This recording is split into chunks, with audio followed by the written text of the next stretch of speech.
Bismillahirrahmanirrahim. Assalamualaikum warahmatullahi wabarakatuh. Waalaikumsalam warahmatullahi wabarakatuh. Alhamdulillahirabbil alamin wassalatu wassalamu ala asyrofil anbiya'i wal mursalin wa ala alihi washabbihi ajma'in, amma ba'd. Asyhadu an la ilaha illallah wa asyhadu anna Muhammadar Rasulullah. Allahumma shalli ala Muhammad wa ala alihi washabbihi wa mawalah, amma ba'd. Rabbi shrah li sadri wa yassir li amri wahlul 'uqdatam min lisani yafqahu qawli. Amin ya rabbal alamin. Ikhwani fillah rahimakumullah, kita awali kajian kita pada tengah malam ini dengan menyampaikan syukur kepada Allah Subhanahu wa taala atas nikmat-nikmatnya yang senantiasa tercurah kepada kita. Kita persembahkan puji dan puja kepadanya. Kemudian salat dan salam ke atas Rasulullah Muhammad SAW. Ikhwani fillah rahimakumullah, saya merasa perlu datang ke sini karena saya tertarik dengan perkumpulan anak-anak muda. Ya. Padahal tadi baru selesai kajian jam 10 saya sampai rumah. Ini cuma ada waktu 45 menitan karena saya harus balik, besok ada kuliah subuh di Medan. Pemuda adalah satu fase kehidupan yang menentukan keadaan zaman. Ya. Dan dalam Al-Quran banyak kisah-kisah para pemuda yang ditampilkan Allah dengan narasi yang luar biasa, membangkitkan gairah, ya, membangkitkan semangat. Dalam Al-Quran ada surah Al-Kahfi, artinya gua. Itu adalah cerita tentang anak-anak muda ketika mereka bertauhid, tapi mereka harus berhadapan dengan diktator kejam dari Romawi namanya Dikianus, yang tidak menghendaki adanya sikap yang berbeda dengan sikap dia. Semua harus seragam. Kalau dia mengatakan Tuhan kita adalah dewa ini, maka nggak ada yang boleh berbeda. Semua harus seperti itu. Nah, ikhwani fillah, para pemuda ini jumlahnya nggak banyak. Al-Quran menyebut 3, 4 dengan anjingnya, atau 5, 6 dengan anjingnya, atau 7, 8 dengan anjingnya. Allah nggak menyebut angka pastinya. Dan kalau cerita anjing, ini cerita syar'u man qablana, syariat orang sebelum kita. Di masa itu orang beriman masih boleh hidup bersama anjing, ya. Jangan coba-coba antum miara anjing. Ini cerita syar'u man qablana, syariat orang sebelum kita. Taruhlah 7, 8 dengan anjingnya. Harus berhadapan dengan sebuah kekuatan besar, rejim Dikianus yang memiliki ratusan ribu tentara. Dengan hitungan matematika dengan cara apapun, tak akan mungkin ada peluang menang anak-anak muda ini menghadapi rejim Romawi pada waktu itu. Tapi Allah punya cara sendiri yang tidak diduga-duga.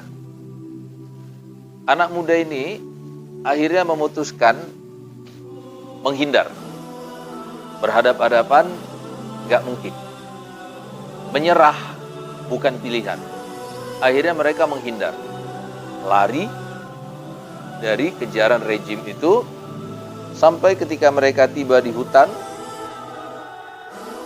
malam pun sudah gelap, mereka memutuskan menginap di sebuah gua.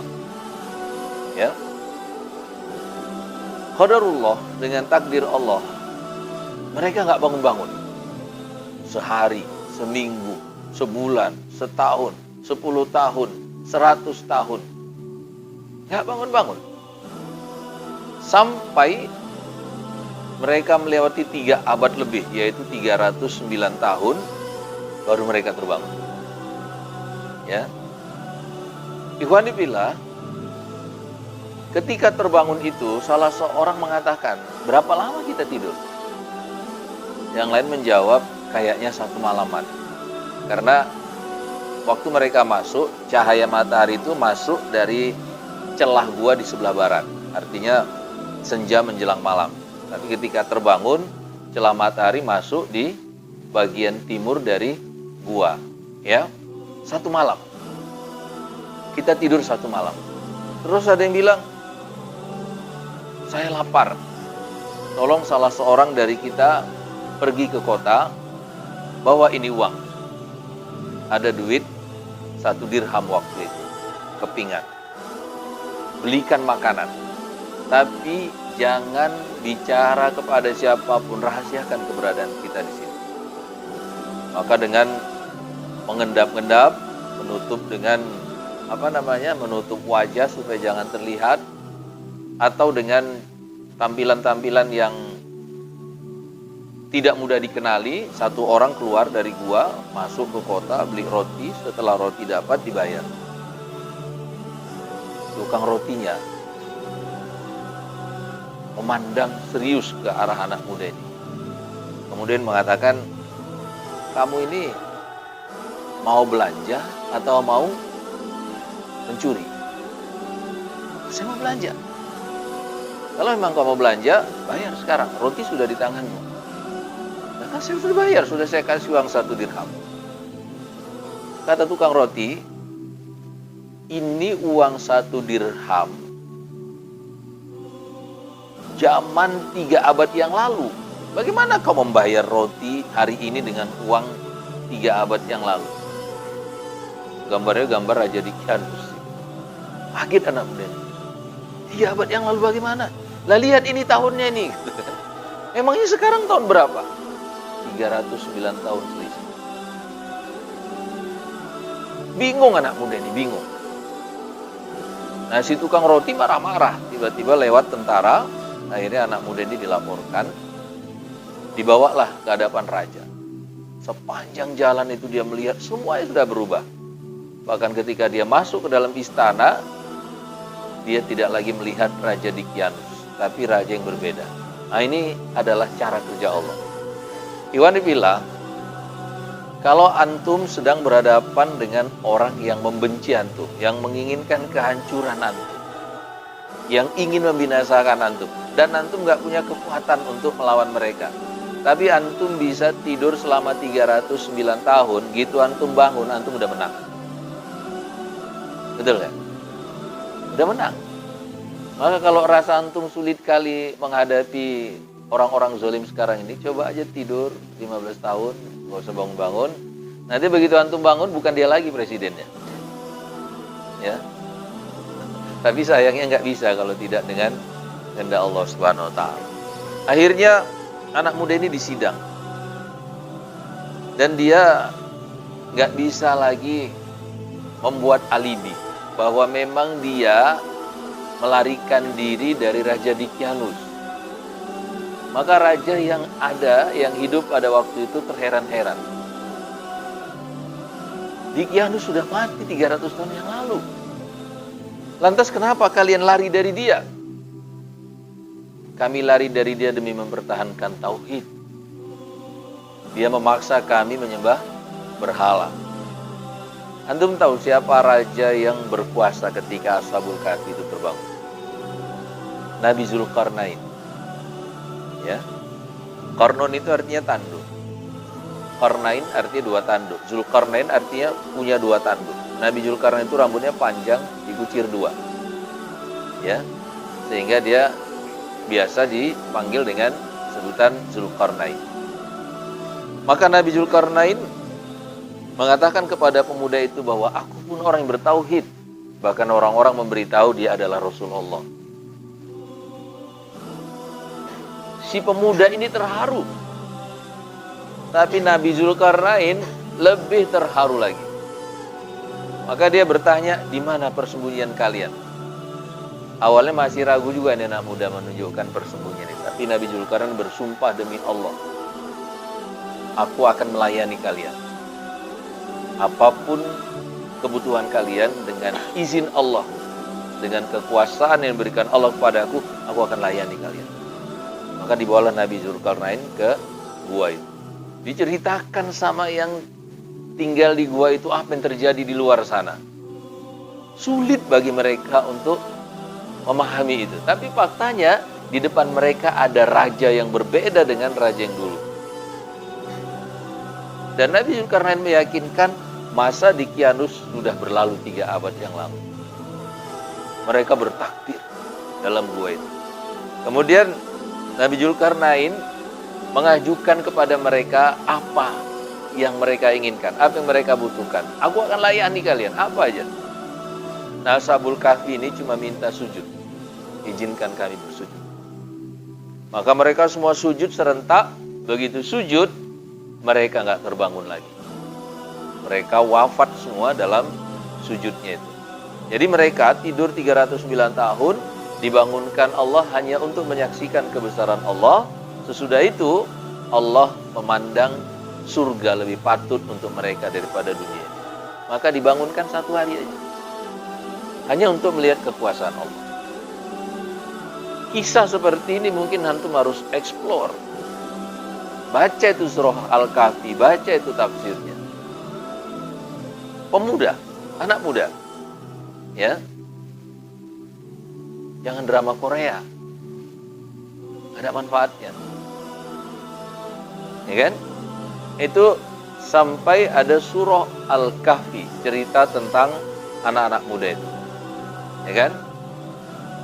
Apalagi dalam Al-Quran cerita tentang anak-anak muda, ada surah Al-Buruj, ada surah Al-Buruj, juga cerita tentang anak muda. Tidak dijelaskan di zaman apa peristiwanya ini. Ya. Tapi dalam riwayat-riwayat, dalam hadis-hadis diceritakan tentang surah Al-Buruj ini, ada seorang anak muda yang bertauhid seorang diri. Anak muda bertauhid seorang diri. Si raja, si penguasa, si rejim adalah pagan, penyembah berhala. Maka satu orang yang bertauhid ini dianggap sebagai ancaman. Ya. Jadi orang yang bertauhid itu bukan senjatanya, bukan pasukannya, bukan laskarnya yang dianggap menjadi ancaman bagi pihak seberang, tapi ketauhidan itu dianggap menjadi ancaman. Maka tauhid ketika berada di hati seorang perempuan feminim bernama Aisyah, tetap aja itu dianggap ancaman oleh Fir'aun. Anda tahu Aisyah itu adalah perempuan paling feminim se-Mesir. Dari cara berpakaiannya, bentuk tubuhnya, cara dia menata rambut, cara dia berbicara, kemudian halus kulitnya, nggak ada yang lebih feminim dari Aisyah. Tapi ketika dia bertauhid, tetap saja dia dianggap ancaman oleh Fir'aun. Bukan karena senjatanya, bukan karena tentaranya, dia sendirian. Dan bahkan dia itu adalah istri Fir'aun sendiri. Apa yang terjadi berikutnya? Dia harus mengalami penyiksaan berjilid-jilid. Bahkan akhirnya dia harus tewas di tangan suaminya sendiri. Jadi jangan berharap antum bertauhid tidak akan dimusuhi, nggak ada itu. Kita kan nggak punya laskar, Ustaz, kita nggak punya senjata. Bukan itu masalahnya, antum dimusuhi karena ketauhidan. Paham ya? Jadi kalau mau bertauhid, siap saja. Gitu. Nah, ikhwanifillah, si raja memilih beberapa orang tentara terbaiknya, kemudian instruksinya bunuh anak muda. Caranya gimana? Bawa ke tengah laut, sampai di tengah, lemparkan dia. Dibawa. Tapi sampai di tengah terjadi huru-hara, angin, badai, ombak, hujan. Perahu itu oleng ke sana kemari, yang terlempar ke laut justru tentara-tentara itu. Si anak muda itu selamat. Kemudian dia mendarat ke tepi, didatangi lagi si rajanya. Kemana tentara-tentara? mereka sudah mati tenggelam di laut. Bagaimana engkau bisa selamat? Karena pertolongan Allah. Maka diambil lagi beberapa orang tentara, instruksinya sama, bunuh anak ini. Caranya gimana? Bawa dia ke tepi jurang, lemparkan ke dalam. Tapi waktu mereka berdiri di tepi jurang itu, tiba-tiba bumi bergoncang. Tanah bergetar. Tentara-tentara ini satu persatu berjatuhan. Dia selamat. Balik lagi kepada si raja, mana tentara? Sudah mati semua masuk jurang. Bagaimana engkau selamat? Karena Allah. Berbagai macam cara dibuat untuk membunuh anak muda ini. Tapi tak pernah bisa membuat anak muda ini tewas. Sampai akhirnya anak muda ini punya saran kepada si raja itu. Wahai raja, ada cara mudah untuk membunuh saya. Caranya gimana? Anda eksekusi saya di tempat terbuka, tapi kumpulkan semua rakyat untuk menyaksikan eksekusi. Kayak tanah lapang gitu.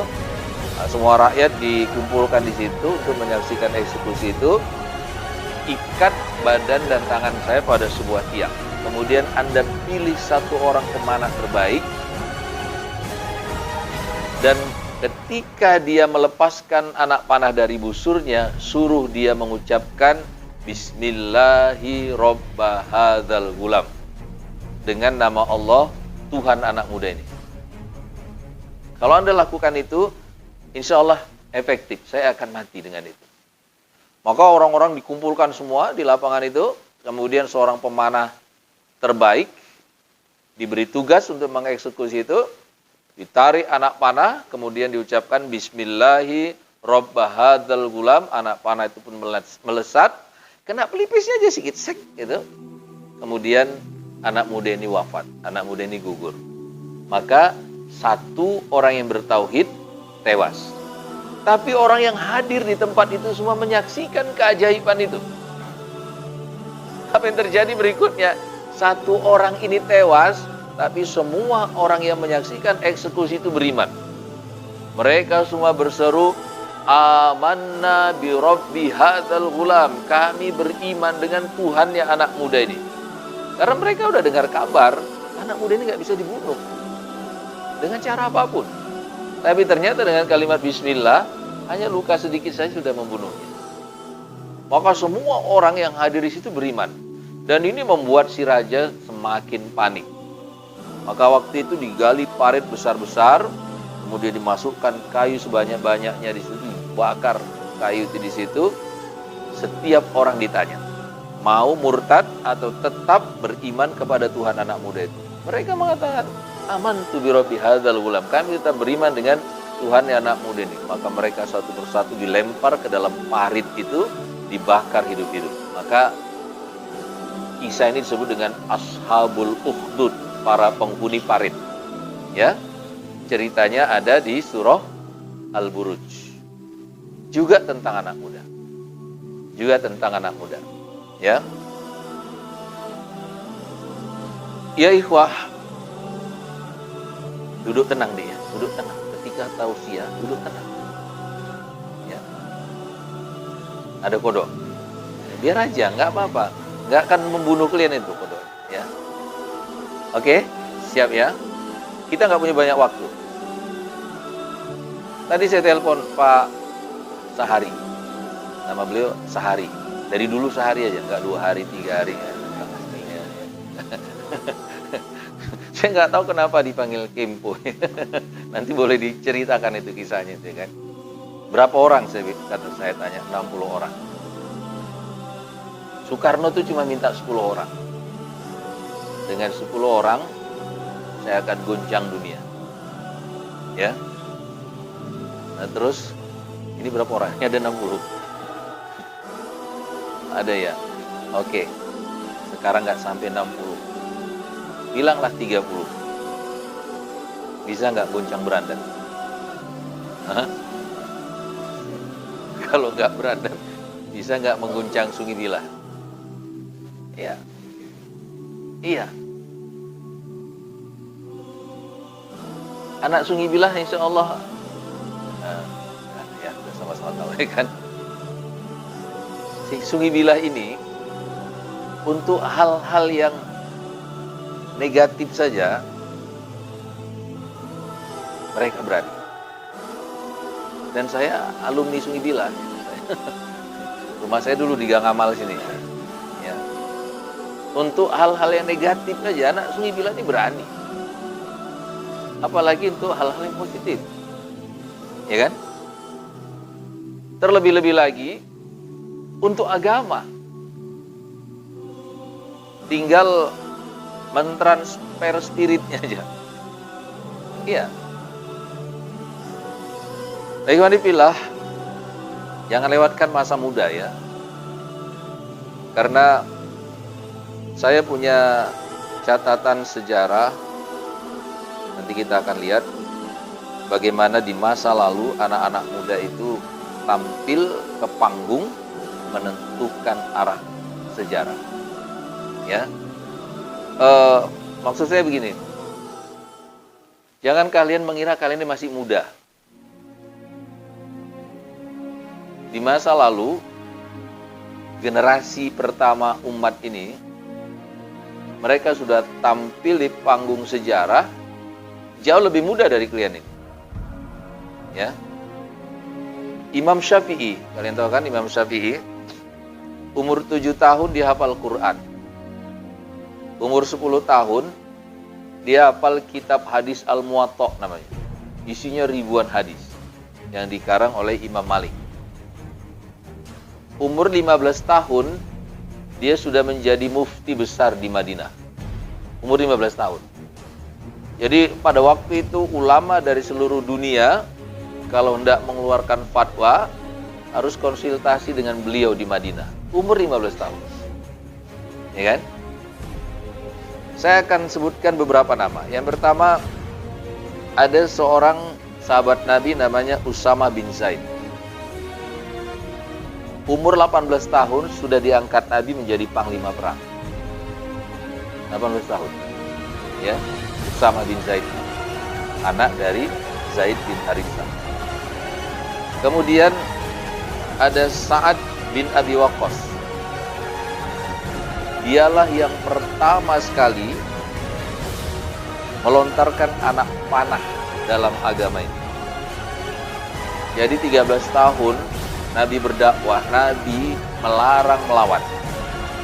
Tapi yang pertama kali melawan, melepaskan anak panah dan membunuh seorang musyrik sebelum perang Badar adalah Sa'ad bin Abi Waqqas. Waktu itu umurnya 17 tahun.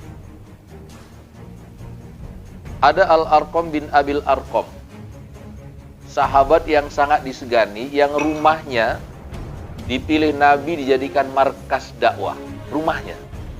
Jadi dakwah sembunyi-sembunyi waktu itu, Nabi nggak bisa menyampaikan Islam ini secara terbuka. Maka Nabi menyampaikan malam hari ketika gelap dan harus dirahasiakan di mana Nabi mendakwahkan agama ini. Dan rumah yang dipilih Nabi adalah rumah Al-Arqam bin Abil Arqam. Umurnya 16 tahun. Menjadi sahabat senior pada waktu itu. Kemudian ada Zubair bin Awam. Kalau tadi Sa'ad bin Abi Waqqas yang pertama melemparkan panah dalam dakwah, kalau Zubair bin Awam yang pertama kali mengayunkan pedang ke leher kaum musyrik. Umurnya 15 tahun. Ya, umurnya 15 tahun. Kemudian Zaid bin Sabit. Antum tahu Zaid bin Sabit ini penulis wahyu. Umurnya 13 tahun. Tapi dipercayakan Nabi menulis wahyu. Tiap ayat yang turun Nabi sampaikan sama Zaid bin Sabit, tulis. Ya. Selanjutnya ada Atab bin Usaid. Diangkat Nabi menjadi gubernur Mekah ketika usianya baru 18 tahun. 18 tahun jadi gubernur. Ya. Nah selanjutnya ada dua sahabat kental, dua orang nih. Yang satu namanya Masya Allah. Sebentar.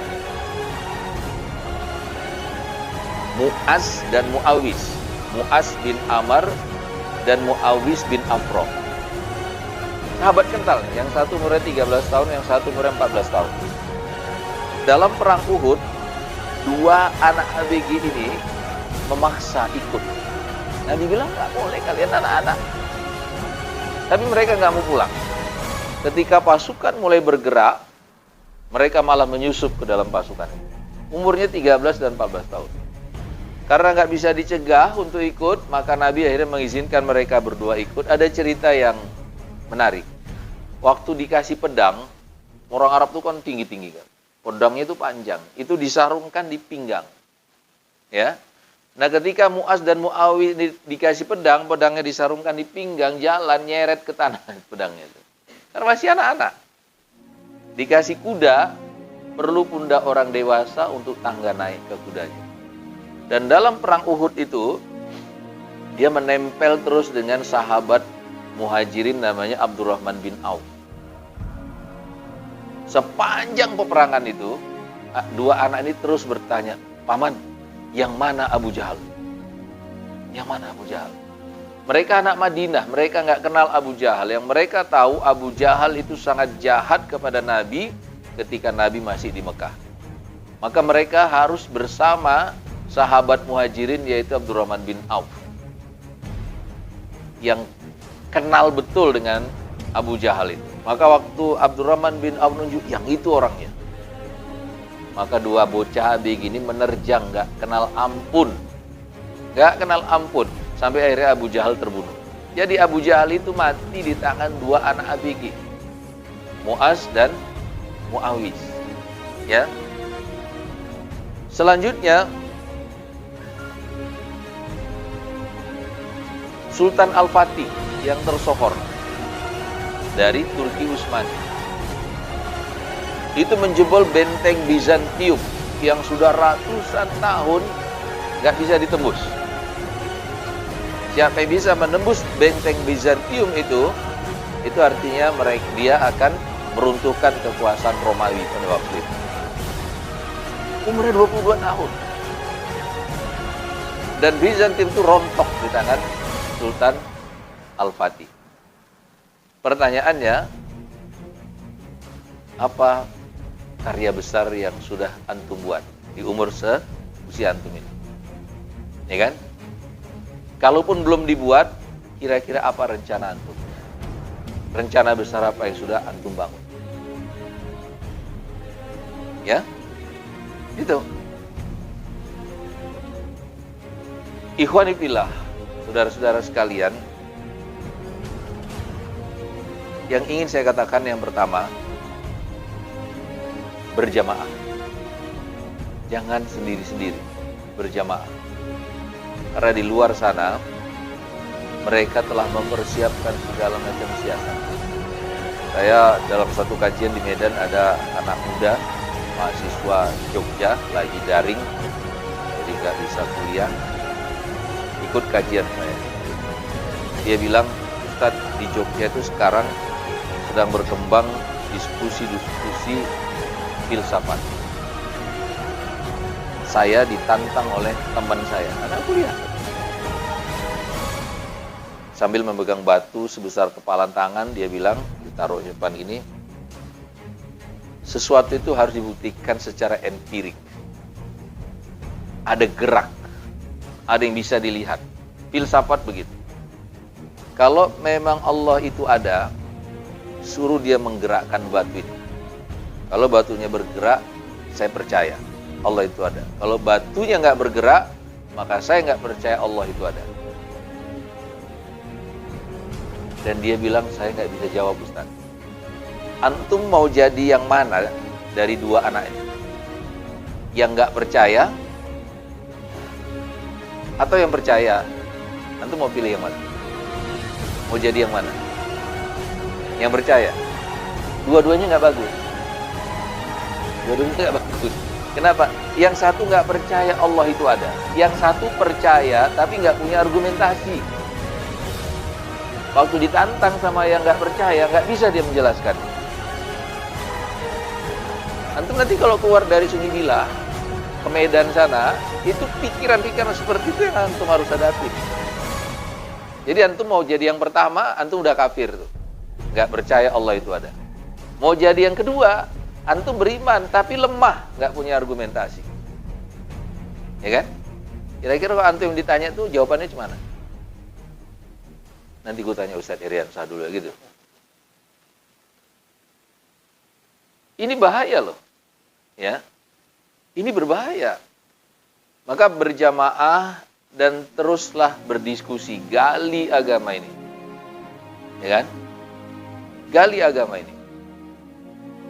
Yang selanjutnya apa? Ya, coba perhatikan nih. Kalau antum ke masjid-masjid di Brandan ini dengar khutbah Jumat, kira-kira yang antum ingat apa? Paling-paling antum ingat ama ba'dunya. Ya kan? Karena habis sama ba'du itu antum tertidur tuh di masjid. Benar nggak? Jujurnya. Antum tuh kalau dengar khutbah, yang ingat tuh cuma ama ba'du doang. Karena habis sama ba'du antum udah ketidur. Kenapa ketidur? Khutbahnya melambai-lambai. Sehingga saat momentum dengar khutbah itu jadi saat yang paling nikmat untuk tidur. Ya kan? Padahal harusnya khutbah itu berkobar-kobar, membara, memerah muka Nabi itu menyampaikan khutbah itu. Disampaikan apa yang sedang terjadi, apa yang sedang dihadapi. Tapi saya yakin di Brandan nggak ada tuh khutbah yang kayak gitu. Betul nggak? Sehingga kalaupun antum sholat Jumat, ya yang ini cuma ama ba'du aja. Habis itu udah tidur. Maka anak-anak muda, kalian itu jangan jadi anak sungi bila. Level berpikir sungi bila, nggak boleh gitu. Saya masih jadi anak sungi bila, saya sudah jadi ketua Majelis Mujahidin Sumatera Utara. Rumah saya masih di Gang Amal. Pulang pergi saya ke Medan. Anak sungi bila. Kan? Saya anak sungi bila. Tidak pernah jadi calon wakil bupati walaupun belum menang. Maksud saya apa? Badan kalian tuh boleh di sungi bila, tapi pikiran kalian tuh harus terbuka. Pikiran kalian mendunia. Ya. Pikiran kalian tuh harus mendunia. Sekarang ini, supaya antum tahu, berlari aja kita, belum tentu kita bisa mengejar mereka. Apalagi nggak jalan. Berlari aja kita, belum tentu kita bisa mengejar mereka. Ya, iya. Ikhwan sekalian, adik-adik sekalian, usia kalian ini usia produktif. Jangan mengira kalian masih terlalu muda untuk memikirkan negara ini. Jangan kalian mengira kalian masih terlalu muda untuk memikirkan agama ini. Saya sudah sebutkan tadi nama-namanya. Saya kira usia mereka sudah antum lewatin semua. Ya. Tapi mereka sudah tampil di panggung sejarah.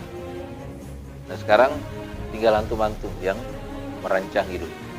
Mau jadi apa? Mau jadi penentu atau mau jadi pecundang? Ya, itu. Oke, pikiran sudah terbuka. Kita ingin melakukan sesuatu yang besar dalam hidup kita. Tapi keinginan saja itu belum cukup. Harus ada ikhtiar, harus ada usaha. Ya. Yang perlu kalian perbanyak adalah membaca. Iqra. Membaca. Kenapa membaca? Karena nggak ada orang yang suka membaca tapi nggak pintar. Dan nggak ada orang yang pintar tapi nggak suka membaca. Paham tidak? Nggak ada orang yang suka membaca tapi nggak pintar. Dan nggak ada orang yang pintar tapi nggak suka membaca. Al-Quran mempersiapkan antum untuk memimpin peradaban. Maka perintah pertama itu Iqra, baca. Karena yang diterima oleh dunia ini untuk memimpin peradaban itu hanya orang yang pintar. Paham tidak? Iya. Maka Android ini jangan ngasih TikTok aja terus. Ya. Cari ilmu di situ. Oke? Cari ilmu. Kemudian pendidikan formal. Saya kira ini anak SMA nih ya. SMA. Sekolah tidak menentukan kita mau jadi apa. Tapi kita sendiri yang menentukan kita mau jadi apa. Sekolah saya di Al-Wasliyah di Pelawi. Mending sekarang. Dulu lumpur-lumpur itu ke situ. Dengan Pak Muhajir, lumpur-lumpur. Ya kan? Tapi kita tidak boleh terperangkap dengan sekolah yang berbentuk gedung itu. Kita yang harus menentukan kita mau jadi apa. Dan Allah menjanjikan inni inda dzanni abdi bi.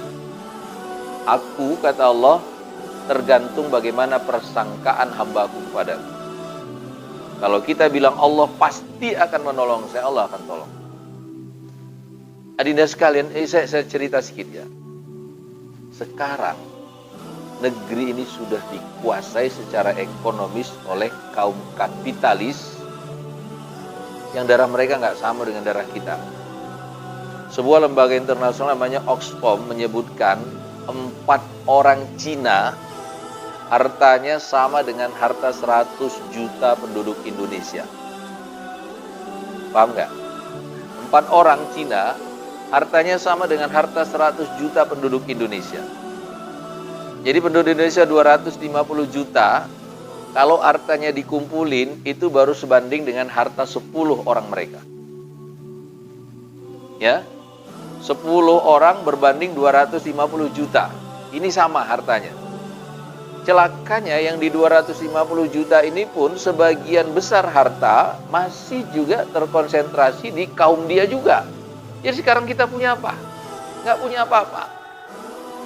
Antum tahu mereka sekarang sudah melakukan ekspansi keluar. Sepanjang Tanjung Pura sampai ke Stabat sana. Coba antum lihat tuh, tanah itu dibeli, kemudian dipagar beton, ya kan? Nggak tahu kita berapa lebar itu yang dibelinya. Kira-kira siapa itu yang beli itu? Cina. Supaya antum paham. Ya. Walhi, Wahana Lingkungan Hidup menyebutkan 65% tanah produktif jatuh sudah ke tangan mereka. 65%. Itu artinya apa? Lebih separuh negeri ini udah punya mereka. Mereka kemudian membangun sekolah-sekolah berkualitas. Itu kalau saya pulang pasti saya lewati jalan Tritura itu sekolah namanya Prime One School. Gedungnya saja macam hotel bintang 5. Di situ anak-anak mereka sekolah. Yang lain dikirim ke luar negeri. Sekarang mereka bukan hanya konsen pada ekonomi, tapi mereka juga terjun ke politik. Mereka udah buat partai. Sebagian bahkan udah duduk di legislatif. Sebagian udah jadi penasihat presiden di istana. Sikit lagi, mereka menguasai posisi-posisi strategis. Anak-anak mereka sudah punya skill, sudah punya keterampilan. Maka anak-anaknya nanti yang masukkan di birokrasi. Kita dapat apa nanti? Jadi apa kita? Masya Allah. Di Berandan ini antum lihat enggak itu yang kayak gitu? Ya, maka saya perlu datang ke sini. Saya perlu datang ke sini. Kita punya presiden, punya ini, punya itu, semua hanya wayang. Yang menggalikan mereka, gitu. Sekarang saja presidennya muslim, kapolrinya muslim, panglima TNI-nya muslim. Nasib kita umat Islam seperti kayak gini. Nanti kalau posisi-posisi strategis sudah mereka ambil dan mereka bisa lakukan itu. Kenapa? Rakyat kita ini macam ayam sayur. Kalau mereka mau ambil posisi misalnya jadi bupati, mereka tinggal hitung perlu berapa suara. Duit mereka udah punya. Sungibillah 1 suara dikasih 50.000 mau nggak? Habis nanti kita ini. Duit sekarang mereka punya, nggak terhitung jumlahnya, ya kan? Mau jadi anggota DPR RI, berapa suara? Sekian ribu suara, kalikan sekian rupiah, sekian miliar, oke ambil. Habis lah kita, ya, habis kita. Maka kalian, ya, jangan main lah, kalian udah terlalu tua, gitu loh. Jangan dikira masih anak-anak lagi, enggak. Sudah terlalu tua kalau dibandingkan dengan sejarah tadi, ya, kan sudah terlalu tua. Tapi masih belum terlambat, masih banyak waktu untuk kalian, ya. Mudah-mudahan ini kalian ingat, ya, apa yang saya sampaikan ini jadi ingatan kalian, terus menjadi spirit, menjadi semangat buat kalian, ya. Ingat kata Allah di surah Al-Imran ayat 110, kuntum khairu ummatin ukhrijat linnas. Kalianlah umat terbaik yang dihadirkan di tengah-tengah manusia. Gak ada yang lebih baik daripada kita. Maka jangan mau jadi pecundang, tapi kita harus menjadi penentu sejarah, ya. Kira-kira itu yang saya sampaikan. Gak ada tanya jawab, gak ada diskusi.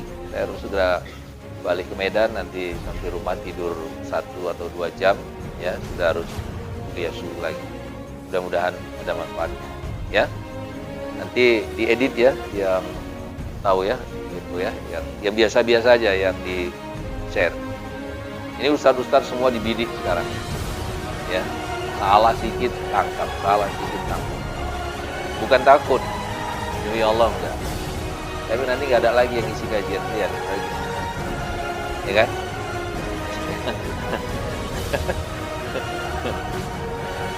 Oke, insyaallah lah nanti kita ada kesempatan insyaallah bisa lagi, ya.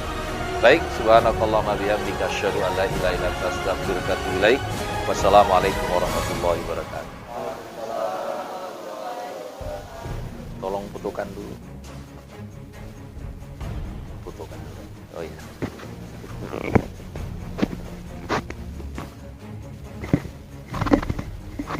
Buah. Mana foto deh? Ini foto betul.